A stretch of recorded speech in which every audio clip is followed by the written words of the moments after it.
Kia ora and welcome to NOIS. NOIS. No one is safe. No topic, as we know, guys, is safe. Today's topic. So today's topic, guys, I mean, not to break it to you, but today's topic is about ideologies that we may have grown up with that we know are bullshit. Bullshit. And quite excitingly, I have family with me.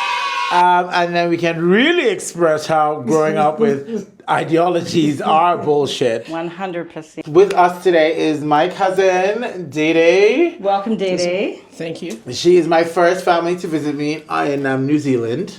And I'm super excited to have you here, baby. Excited to be here. And I want you to just tell everyone a little bit about Didi, a little snippet. Sure. As previously stated, our mothers came out of the same person. The Verdirge.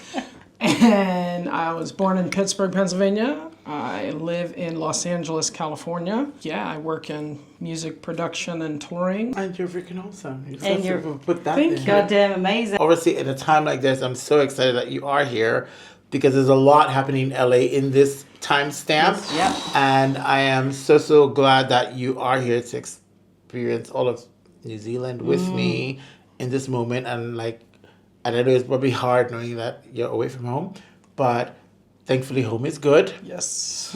And I have a place to bring Hoana to when I come to LA. Absolutely. Yeah. That was my worry. I'm like, I've been saying I'm going to bring her over, but Come on. Good vibes for everybody who lost everything in LA.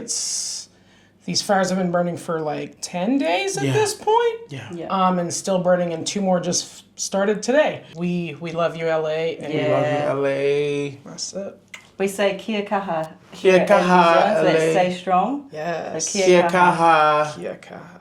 I love it. Quickly, swiftly moving on to the topic of the day.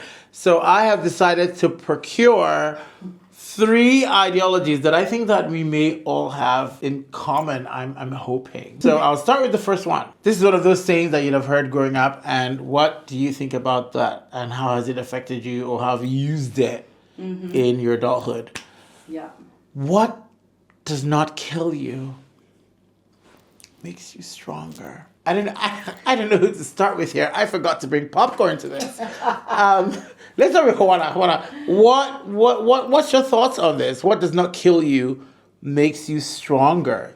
Is this advice or what is it? I think it is advice. Well, my thing has always been right. If you're not dead, if it didn't kill you, then it's all good, no matter what it is. Even if it's super bad, and if you're still alive to tell the story, then fuck, it's all good. So there is quite a lot of truth in it. Yeah. What do you feel, Deeds? I think that a lot of character is built through adversity and obstacles, but I think that's bullshit. I think what doesn't kill you often gives you PTSD and a lot of insecurities and other negative things that echo throughout your timeline. And affect relationships, affect jobs, substance abuse issues, all kinds of things. Yeah. Where it's it didn't kill you, but it did. It was pretty fucking close. Good. And I do think we all need to go through some stuff to grow as people and to understand other perspectives and all of those things. But I think that's a line that's fed to a lot of people, so that they'll put up with more shit than they should. Yes. There's always 2 sides, right? Yeah. The positive and the negative. 100%. So if you could look at life as positive as you can, and I totally agree, that PTSD, we've all had shit that's happened to us. If you can try as hard as you can to not dwell on it, I know So it's not a glass always, half full better than half empty sort of. Yeah. Which I think we all end up kind of doing to get by. Oh, It's totally. if you dwell so much on it. Yeah. But it's one of those things that if it was elaborated on a little bit more of explained a little bit more of it doesn't kill you, makes you stronger. It's who said this to who? Right. Who was the person who said this? So I love that we had very different ideas on this one. So then we'll go on to the second one. If you don't, so the saying is, if you do not love me at my worst, you do not deserve me at my best. Gonna call bullshit one more time. It's one of those where You know, your worst can be pretty fucking bad. It can be a disaster. I've seen a lot of worsts in various ways. I did say that I'm from the States. So it's tough to say, like, at your worst, if you're like a narcissistic abuser, I don't really need your love bombs after all of that. Yeah.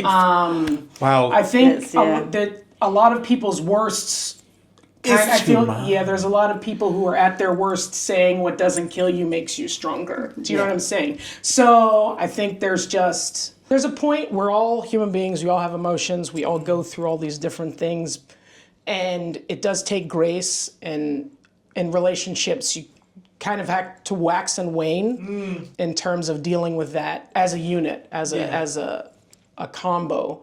And so, sometimes people are going to be shitty and not feeling well or in a bad spot or, bad headspace, different things. And as your relationship goes through changes and evolves, I don't think that your worst necessarily is a deal breaker. Thing. Yeah, like your worst could be a deep depression where you need a little extra love. And there's nothing wrong with that.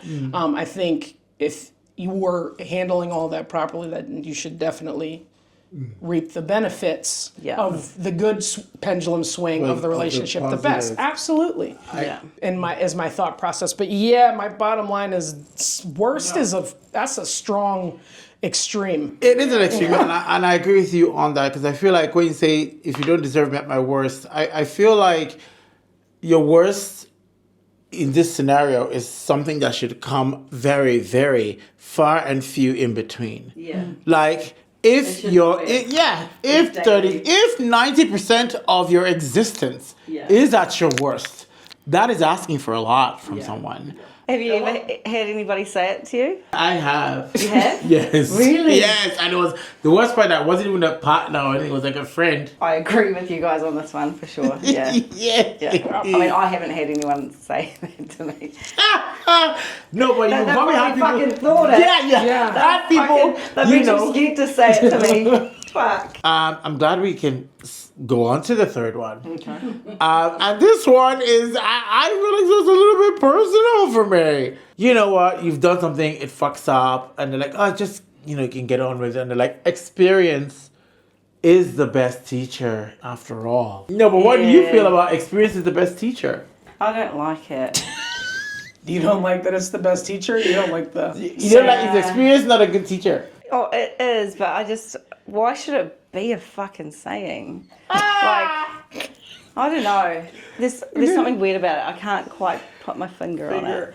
Didi, what do you... I don't disagree with the sentiment. I feel like functionally, in order to learn things properly, yes, you can learn stuff out of books. You can watch YouTube videos. You can... YouTube has taught me a lot. I mean, samesies. But it taught me a lot. But take astrophotography. Yeah. Sky here in New York, absolutely incredible. Dabbling in all of that. Watched a bunch of YouTube videos, all kinds of stuff, but I have made more progress in the time that I've been here, going out with the camera, shooting every night. So that's experience. You've experienced. Yes. All of the hundreds of minutes of videos that I've watched about doing exactly what I'm doing. Yeah. I feel very on the different side. I feel like experience it's not the best teacher, because I feel if somebody can tell me, and I feel like whoever has experienced something has probably learned it in a really, really good way, but I don't have to do it that way. I could just learn it from that person. Because experience definitely comes with a lot of scars. Experience comes with a lot of hurt. Experience comes with a lot of trauma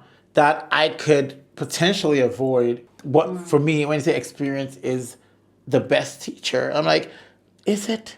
It's a good one, but if I was attentive and I just listened to somebody who has had the experience, then maybe I can get all of that learning without all the negative sides of it. I have not found that to be the case. I go to Japan for the first time and you want to eat ramen and you don't know how to use chopsticks, people can tell you all day long how you need to rest it here and do this and do this, that, and the other. But But you you'll don't do it fucking starve. yourself. Like, if you don't figure out how to get do the it. shit, Yeah. you're gonna starve. To me, if- that's just always been how it is. These ideologies clearly are kind of one of those things that it comes from somewhere of probably care. It comes from somewhere of trying to advise you, but there is no like blanket rule for anything. No. Off the spot, can think of any that you remember? There's some stuff, I guess, like a golden rule. Yeah, Treat people as you want to be treated. I like that one. I mean, actually. well, you're damn right. I love that one. Don't be upset when you get the same energy you gave. Yeah. I love that one because hypocrisy is a big ick for me. Yeah. The biggest part of navigating adulthood is actually just knowing what applies to you. You can apply Yeah. these rules, and if they don't Learning work, your own little mistakes as you go along. Yeah. Yeah. Yeah. There's no one size fits all. Yeah. yeah. Right? Experience is a great teacher, but if you're trying to do something somebody's never done before, Yeah. how's somebody going to tell you how to do it? Yeah. Yeah, exactly. So you guys spent a lot of time together when you were younger. Yeah. So it's yeah, a like, fair amount. Definitely some shared experience. Yeah. So it would be cute to remember. I think it's less of like a one-liner and more As of opposed to an like- energy Yeah. and a code of conduct and Yeah. adherences we're to make Yeah. for Whatever whichever reason, Yeah. which of course were different. Can either of you think of like a one-liner, maybe? So obviously, maybe if Didi's mum, so Like eventually you'll find out when the sun comes out, when the light shines on the darkness, you see what the fuck is going on. But it just is like, yeah. So they're saying like, so when the sun shines,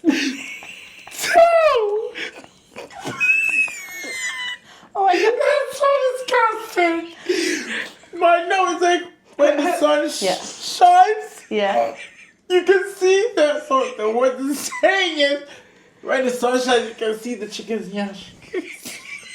when So that means that when the sun sun shines, shines. you can see the chicken's butthole. Yeah. Oh yeah, I forget other people don't know like what that means. Yeah, right. So So when the sun shines, you're gonna see the chicken's ass. because it's laying the eggs. AKA, no, AKA. Right, eventually, what happens in the dark always comes to light. That could have That's just said it in so many nicer ways. But a like lot of this one Nigerian catches it. things No, are man. always, it is so derogatory. But it sticks. I mean, Who would say that the most? Like, I mean, I heard mum or my your mom mum? say that. They would always say it. You know, Like, you're having a chat and somebody says something quippy, and you're like, oh, I'm gonna say that next time. like a Yeah. chicken's butthole in the sunlight. So it's guys, do not listen to ideologies blindly. No. Because If you've there's- got any funny ones though, send them. please into us. like send them into us. Yeah, we want to hear we them. really love to hear them, and we can always like refeature them. Yeah. On our little segment at the end Yeah. where we do little cute dedications and shout outs. So I just want to say a quick thank you, obviously, to Didi for sharing our space with us today. Yay! It's been absolutely amazing having you stay with us for the last, I don't even know what day we're up to, 11, 12 or something. Couple weeks. 10 days or something. It's not that been long. super cool. Yeah, Not long sharing enough. parts of New Zealand with you, and This obviously place you've is been here a fucking couple of times previously, but they were short, Touring. sharp Can you tell us? visits. Can you tell us why you were here, Didi? Didi. Without getting sued.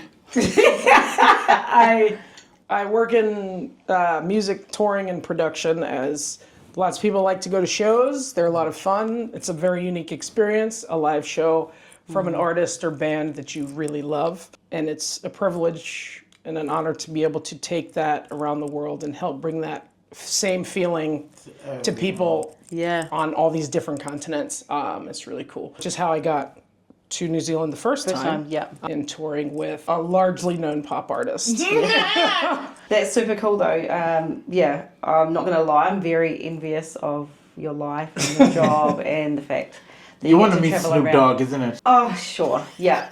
But yeah, it's been super cool and I'm glad you've had a really good time and yeah, come back soon. Yes, Please. please. I hope so. Yeah. You guys have been incredible. Thank you guys so much for tuning in with us on this cute little episode. Do not forget to click the Subscribe. subscribe button. Come on, It's baby. usually down there somewhere, like here. Send us messages and stuff. We do love to interact with you guys. And if there's anything you need us to do or you think that we could do to improve, do let us know. Thank you. See you Yes. later. Bye. Peace out. Bye.